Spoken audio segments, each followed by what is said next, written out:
ICC टी20 विश्वचषक अंतिम सामन्यात 4 षटकांमध्ये केवळ 15 धावा देत 4 बळी घेणारा भारताचा वेगवान गोलंदाज जसप्रीत बुमराह सामनावीर ठरलाय। तर 5 सामन्यांमध्ये धडाकेबाज कामगिरी करत 3 अर्धशतकांसह 321 धावा करणारा संजू सॅमसन मालिकावीर ठरलाय। दरम्यान सॅमसन टी20 विश्वचषकाच्या अंतिम सामन्यात सर्वाधिक धावा करणारा फलंदाजही ठरलाय। त्याने वेस्ट इंडिजच्या मार्लन सॅम्युएल्सचा 85 धावांचा विक्रम मोडीत काढलाय।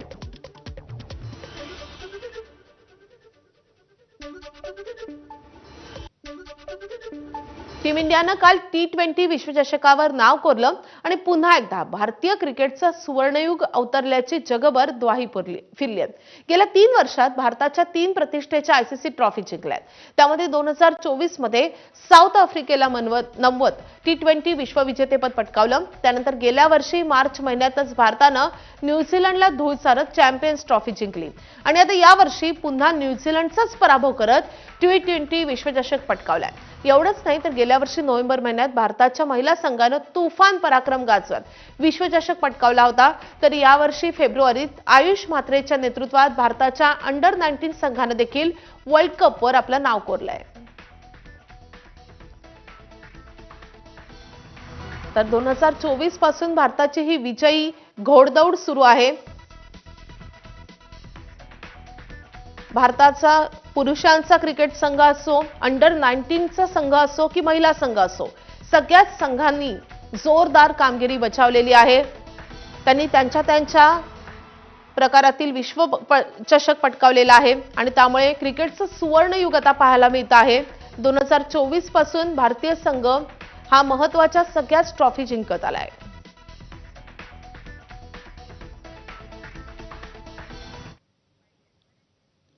तर टीम इंडियाचा धडाकेबाज सलामीवीर अभिषेक शर्माच्या आईवडिलांनी या विजयानंतर नेमकी काय प्रतिक्रिया दिली आहे आपण पाहूयात। इतना खुशी का दिन है कि बता नहीं सकता। ये हिंदुस्तान ने आज वर्ल्ड कप जो जीता है, ये दुनिया में अपनी क्रिकेट का डंका बजा दिया है। और जो अभिषेक ने आज इनिंग खेली है वो ऐसा ही खेलता है। भगवान उसको ऐसा ही खेलता रहे और हिंदुस्तान को मैच जिताता रहे। ये बहुत खुशी का दिन है जी। बड़ी खुशी वाली गल है जी कि हमारा वर्ल्ड कप यही रह गया और अभिषेक ने बड़ा अच्छा किया और बड़ा अच्छा लगा, बड़ा एंजॉय किया, बड़ा मज़ा आया और ऐसे ही टीम वर्क काम करती रहे और वर्ल्ड कप हम जीतते रहे हर बार। नाशिकमधील डॉक्टर मनीषा जेचुरकर यांच्या आत्महत्या प्रकरणात जेचुरकर यांच्या कुटुंबियांनी त्यांच्या पतीवर गंभीर आरोप केले आहेत। मनीषा जेचुरकर यांच्या मृत्यूमागे त्यांचे पती डॉक्टर निलेश जेचुरकर यांचा छळ कारणीभूत असल्याचा दावा कुटुंबियांनी केला। डॉक्टर निलेश जेचुरकर यांचे विवाहबाह्य संबंध होते। या कारणामुळे गेल्या काही काळापासून मनीषा जेचुरकर यांना मानसिक त्रास दिला जात होता असा आरोपही करण्यात येतोय। या प्रकरणी मनीषा जेचुरकर यांच्या नातेवाईकांनी गंगापूर पोलीस ठाण्यात तक्रार दाखल केली आहे। तसेच डॉक्टर निलेश दत्तात्रय जेचुरकर यांच्या विरोधात गुन्हा दाखल करून सखोल चौकशी करण्यात यावी अशी मागणीही कुटुंबियांनी केली आहे। ती ही आत्महत्या स्वतःहून करणार नाही, यामागे खूप मोठा हात आहे आणि आम्ही मुख्य आरोपी डॉक्टर निलेश जेचुरकर यांनाच घेतलेला आहे। ते तिचा खूप मानसिक छळ करत होते आणि ही 1-2 महिन्याची गोष्ट नाही, मागच्या 1.5 ते 2 वर्षापासून ही चालू आहे। तर तेच आहे या सगळ्या घटनेमागचे मुख्य आरोपी डॉक्टर निलेश जेचुरकरच आहेत।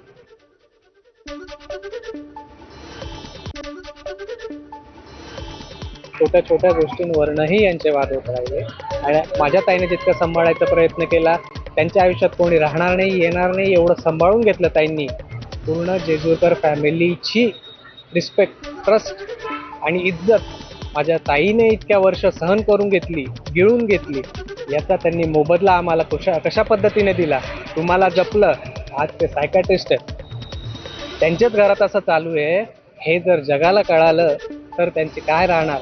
या दृष्टिकोनातनं माझ्या ताईने सहन करत राहिली आणि त्यांचा गैरफायदा पूर्णपणे ह्या आमचे जे दाजी डॉक्टर निलेश जेचुरकर यांनी घेत राहिल्या। दरम्यान पोलिसांनी कुटुंबियांच्या तक्रारीची नोंद घेतली असून या प्रकरणाचा अधिक तपास सुरू असल्याची माहिती मिळते। त्यांच्या बहिणीने फिर्याद दिली आहे, त्यावरून आम्ही डॉक्टर जेजूरकर यांच्याविरुद्ध कलम 108 प्रमाणे गुन्हा दाखल केलेला आहे. पुढील तपास चालू आहे. त्या फिर्यादीमध्ये त्यांनी म्हणल्याप्रमाणे डॉक्टरांचा घरात असलेल्या संबंधावरून कायम वाद होत होते आणि त्याच्यावरून त्या मॅडमने आत्महत्या केलेली आहे अशी फिर्याद दिली आहे. नागपूर पेपरफुटी प्रकरणात एक महत्त्वाची अपडेट आली आहे. नागपूर जिल्ह्यातल्या पेपरफुटी प्रकरणात धक्कादायक माहिती समोर येते आहे. उमरेड शहरातल्या टार्गेट अकॅडमी या क्लासनं 25 जानेवारीला सराव परीक्षेत वापरलेला पेपर आणि 18 फेब्रुवारीला प्रत्यक्ष बोर्डाच्या परीक्षेत आलेला पेपर यात कमालीचं साम्य आढळलंय. पोलिसांनी या प्रकरणी गुन्हा दाखल केलाय. टार्गेट अकॅडमीचे संचालक अतुल चौधरी यांना अटक करण्यात आली आहे. त्यानंतर पोलिसांनी सेवानिवृत्त प्राध्यापक सतीश खर्चे यांनाही अटक केली आहे. विशेष म्हणजे प्राध्यापक सतीश खर्चे नोकरीवर असताना शिक्षण मंडळाच्या विभागीय मंडळात कार्यरत होते. तेव्हा त्यांची नियुक्ती बोर्डासाठी 12वीच्या प्रश्नपत्रिका तयार करण्यासाठी पण झालेली होती. मिळालेल्या माहितीप्रमाणे तेव्हा प्राध्यापक खर्चे यांनी 2023च्या बोर्डाच्या 12वीच्या परीक्षेसाठी तयार केलेला होता. मात्र तेव्हा वापरली न गेलेली प्रश्नपत्रिका यंदा उमरेडच्या टार्गेट अकॅडमी या शिकवणी वर्गाकडे कशी पोहोचली आणि तीच प्रश्नपत्रिका यंदा बोर्डाच्या 12वीच्या परीक्षेत वापरली गेली का, असे अनेक गंभीर प्रश्न या प्रकरणाच्या निमित्तानं उभे राहिलेत. आपले प्रतिनिधी रजत वशिष्ठ आपल्या सोबत आहेत. रजत, खूप धक्कादायक अशा गोष्टी या संपूर्ण प्रकरणात पुढे येत आहेत. निश्चितच माधवी, नागपूर शहरामध्ये या प्रकरणी गुन्हा दाखल होता. त्यानंतर आता उमरेडमध्ये एक दुसरा गुन्हा दाखल करण्यात आलेला आहे आणि या दुसऱ्या गुन्ह्यामधून हे संपूर्ण धक्कादायक गोष्टी समोर आलेल्या आहे. प्राध्यापक सतीश खर्चे सध्या सेवानिवृत्त आहे आणि 2023च्या त्यांनी बोर्डासाठी प्रश्नपत्रिका निश्चित करण्याच्या प्रक्रियेमध्ये सहभाग नोंदवला होता अशी पोलीस तपासातून माहिती समोर आलेली आहे. आणि तेव्हा प्राध्यापक सतीश खर्चे यांनी इतर 2 प्राध्यापकांसोबत जी प्रश्नपत्रिका तयार केली होती ती त्या वर्षी वापरण्यात आली नव्हती. ती त्या वर्षी बोर्डाने प्रश्नपत्रिकेसाठी निवडली नव्हती. मात्र 2026 मध्ये ती प्रश्नपत्रिका वापरण्यात आली का, असा एक प्रश्न निर्माण झालेला. कारण उमरेडच्या टार्गेट अकॅडमीने 25 जानेवारीला त्यांच्या विद्यार्थ्यांसाठी वापरलेली प्रश्नपत्रिका आणि बोर्डाची प्रश्नपत्रिका अत्यंत सारखी आहे.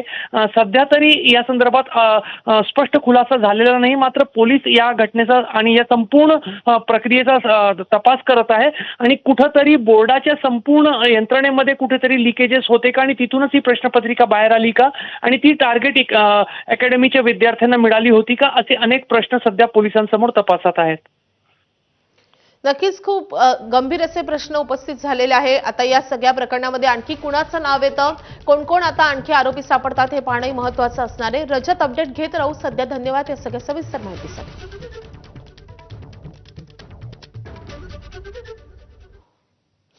नागपूरमधूनच आणखी एक महत्त्वाची बातमी. नागपूर जिल्ह्यातल्या राऊळगाव येथे 1 मार्चला SPL एनर्जी लिमिटेड कंपनीमध्ये मोठा स्फोट झाला होता. यामध्ये आता उपचारादरम्यान आणखी एकाचा मृत्यू झालाय.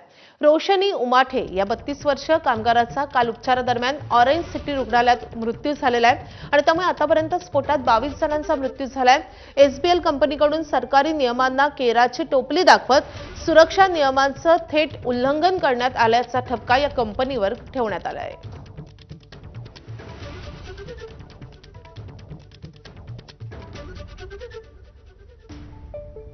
राज्याच्या अर्थसंकल्पीय अधिवेशनाचा आजपासून 3रा आठवडा सुरू होतोय.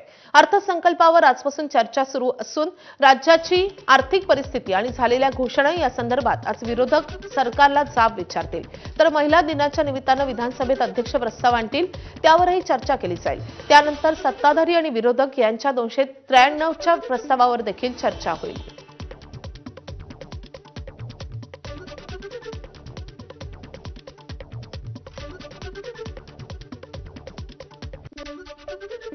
संसदेच्या अर्थसंकल्पीय अधिवेशनाचा 2रा टप्पा आजपासून सुरू होत असून आज पहिल्याच दिवशी काँग्रेससह विरोधी पक्षांनी लोकसभेचे सभापती ओम बिर्ला यांच्या विरुद्ध दाखल केलेल्या अविश्वास ठरावावर चर्चा होण्याची शक्यता आहे. त्यामुळे काँग्रेस आणि भाजपनं आपल्या सदस्यांसाठी व्हीप जारी केलाय. काँग्रेससह विरोधी पक्षांनी दाखल केलेल्या या प्रस्तावावर 118 खासदारांच्या स्वाक्षऱ्या असून तृणमूल काँग्रेसच्या सदस्यांनी मात्र यावर स्वाक्षऱ्या केलेल्या नाहीयेत. नियमानुसार सभापतींना पदावरून हटवण्यासंबंधीचा प्रस्ताव लोकसभेत साधारण बहुमतानं पारित केला जातो. विद्यमान लोकसभेत एनडीएला सुमारे 290हून अधिक सदस्यांचा पाठिंबा आहे आणि त्यामुळे बिर्ला यांच्या विरुद्धचा प्रस्ताव मंजूर होणं कठीण आहे.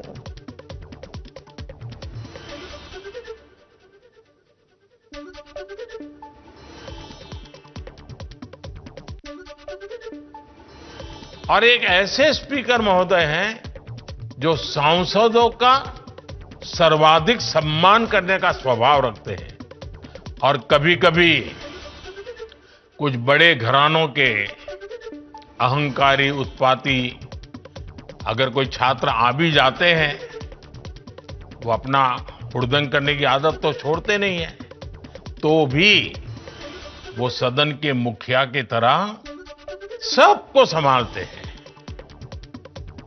किसी को भी अपमानित नहीं करते। ऐसा है कि स्पीकर हमेशा अलिप्त रहना चाहिए, उसने किसकी बाजू लेना बिल्कुल गलत है। और बिरला जी तो हमेशा जो बीजेपी को चाहिए वही करते रहे हैं, इसलिए ये रेजोल्यूशन लाया गया है। तो मेरे ख्याल से इसमें नीतीश कुमार के जो लोग हैं या नायडू साहब के जो लोग हैं। आज मनसेचा वर्धापन दिन आहे आणि राज ठाकरे आता रायगडाकडे रवाना झालेले आहेत। रायगडाच्या पायथ्याशी आज मनसेचा हा वर्धापन दिन साजरा केला जातोय, त्यासाठी सदस्य नोंदणी मोठ्या प्रमाणावर केली जाणार आहे आणि या वर्धापन दिनाच्या सुरुवातीलाच राज ठाकरे या कार्यक्रमाचा एक महत्त्वाचा भाग म्हणून रायगडावर जातात। किल्ले रायगडावर जाऊन राज ठाकरे अभिवादन करतील शिवरायांना आणि त्यानंतर रायगडाच्या पायथ्याशी वर्धापन दिनाचा कार्यक्रम आयोजित करण्यात आलेला आहे। 20वा वर्धापन दिनाच्या निमित्तानं मनसेकडून आज राज्यभर सदस्य नोंदणीही केली जाणार आहे। महाराष्ट्राच्या अस्मितेसाठी सहभागी व्हा असं आवाहन राज ठाकरेंनी केलेलं आहे। सद्यस्थितीबद्दल ज्यांच्या मनामध्ये राग आहे त्या सगळ्यांनी या कार्यामध्ये सहभागी व्हा, मनसेचं सभासदत्व स्वीकारा असं आवाहनही राज ठाकरेंनी एका पोस्टद्वारे केलेलं आहे।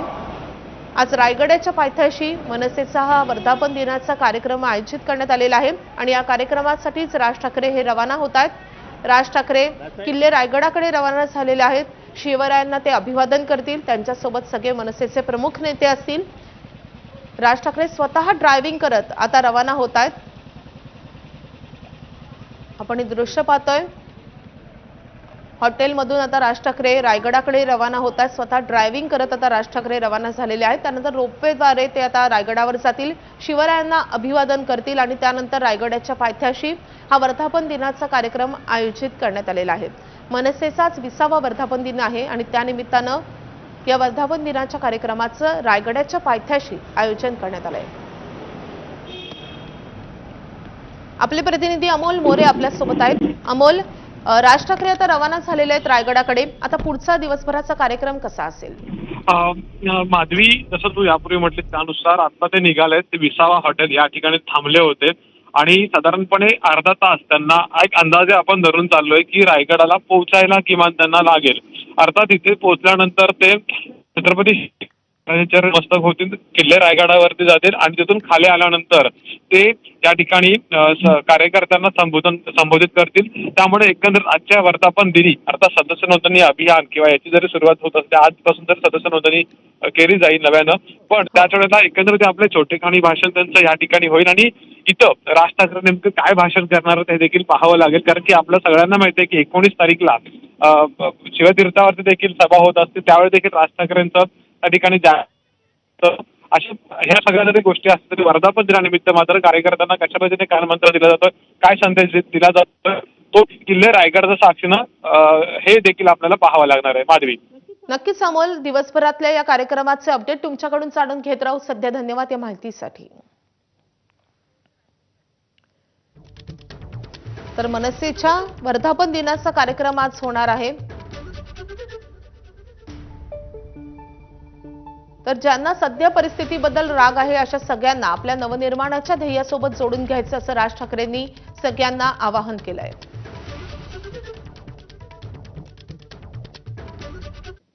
आता सांगलीमधून एक महत्त्वाची अपडेट येते। टीम इंडियाच्या विजयानंतर जल्लोषाच्या नावाखाली तरुणांची हुल्लडबाजी पाहायला मिळाली आहे। मारुती चौकात तरुणाईंनी अक्षरशः धिंगाणा घातलाय। हातात फटाके घेऊन फोडताना दुकानाच्या बोर्डालाही आग लागलेली आहे। अग्निशमन दलाची गाडी अडवून सायरन वाजवण्यासाठी दमबाजीही करण्यात आली आहे। अखेर परिस्थिती पाहून पोलिसांनी या जमावाला पांगवलेलं आहे। तर सांगलीमध्ये तरुणांनी धिंगाणा घातलेला आहे, हुल्लडबाजी केलेली आहे। टीम इंडियाच्या विजयानंतर जल्लोष करताना अशा रीतीने तरुणांचा धिंगाणा पाहायला मिळालेला आहे, हुल्लडबाजी पाहायला मिळालेली आहे। हातात घेऊन फटाके फोडताना दुकानाच्या एका बोर्डाला आग लागलेली होती. त्यानंतर अग्निशमन दलाची गाडी तिथे पोहोचली. मात्र सायरन वाजवण्यासाठी अग्निशमन दलाच्या या जवानांना दमबाजी करण्यात आली आणि त्यानंतर पोलीस तिथे पोहोचले. पोलिसांनी या सगळ्या जमावाला पांगवलेलं आहे.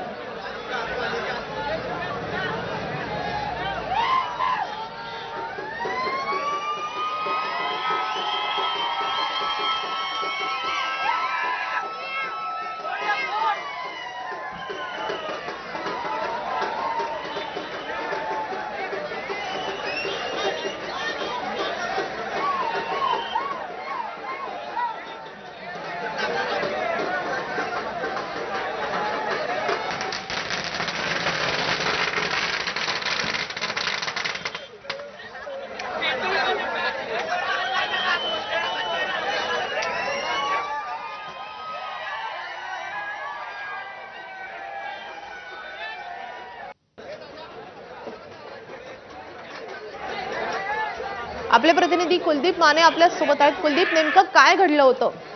माधवी, टीम इंडियाच्या विजयानंतर सांगलीतील मारुती चौकामध्ये नेहमीप्रमाणे या ठिकाणी तरुण एकत्र येऊन जल्लोष करतात. तशाच पद्धतीचा जल्लोष सुरू होता आणि यामध्ये फटाक्यांची आतषबाजी केली जात असतानाच एका फटाक्याच्या आतषबाजीमध्ये एका दुकानाच्या पोस्टरला आग लागली अशी प्राथमिक माहिती समोर आली. त्यानंतर एकच गोंधळ उडाला. ज्यावेळी अग्निशमन दलाची गाडी या ठिकाणी घटनास्थळी पोहोचत होती त्याचवेळी देखील तरुणांनी, आपण पाहतो त्या व्हिडिओमध्ये की अग्निशमन दलाच्या गाडीसमोर देखील या ठिकाणी जल्लोष करण्याचा प्रयत्न केला आणि एकूण या सगळ्या प्रकारानंतर हुलडबाजीनंतर पोलिसांनी सर्व जो तरुणांचा जमाव होता तरुणाला तात्काळ जमावाला या ठिकाणी त्या ठिकाणाहून लांब केलेलं होतं. मात्र एकूणच या सगळ्या जल्लोषाच्या प्रकारामध्ये मोठ्या प्रमाणावर हुलडबाजी मात्र झालेली दिसून आली. धन्यवाद कुलदीप या माहितीसाठी. आयातुल्ला अली खामेनींचा मुलगा मुज्तबा खामेनी हे इराणचे पुढचे सर्वेसर्वा झालेत. त्यांनाच खामेनींचा उत्तराधिकारी म्हणून जाहीर करण्यात आले. त्यानंतर त्यांच्या समर्थकांनी एकच जल्लोष केलाय. जोरदार घोषणाबाजी करण्यात आली आहे. मुज्तबा अली खामेनींचा रिव्होल्युशनरी गार्ड्सवर मोठा प्रभाव आहे असं मानलं जातं. 56व्या वर्षापर्यंत त्यांनी एकही मोठं पद घेतलेलं नाहीये. मात्र पडद्यामागून ते बऱ्याच गोष्टी फिरवत होते अशी त्यांची इराणमध्ये ख्याती आहे. तर मुज्तबा अली खामेनींचा उत्तराधिकारी म्हणून त्यांच्या नावाची घोषणा इराणच्या प्रसिद्ध अर्दबिलच्या मशिदीमधून करण्यात आली आहे. शुक्रवारी मशिदीची प्रार्थना नेता आयातुल्ला अलोमी यांनी मुज्तबा यांच्या नावाची घोषणा केली आहे.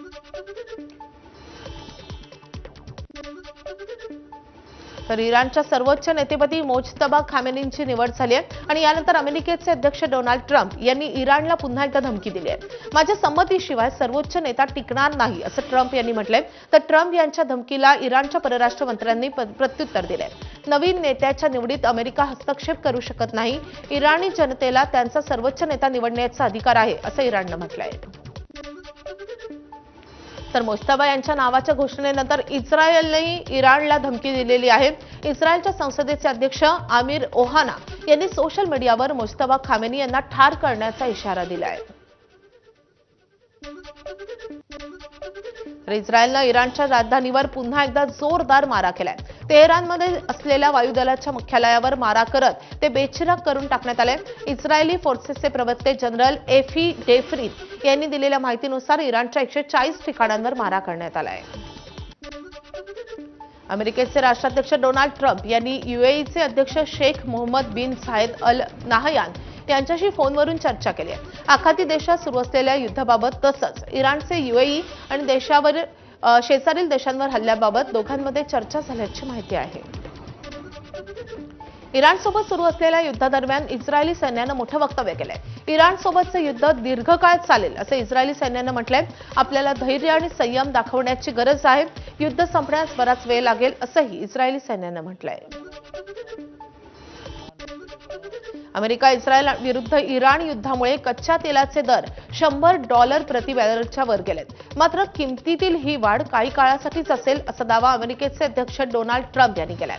इराणकडून अणुयुद्धाचा धोका संपताच हे दर घसरतील. सध्या जग सोसत असलेली ही दरवाढ शांततेसाठी मोजली जाणारी किंमत आहे असंही ट्रम्प यांनी म्हटलंय.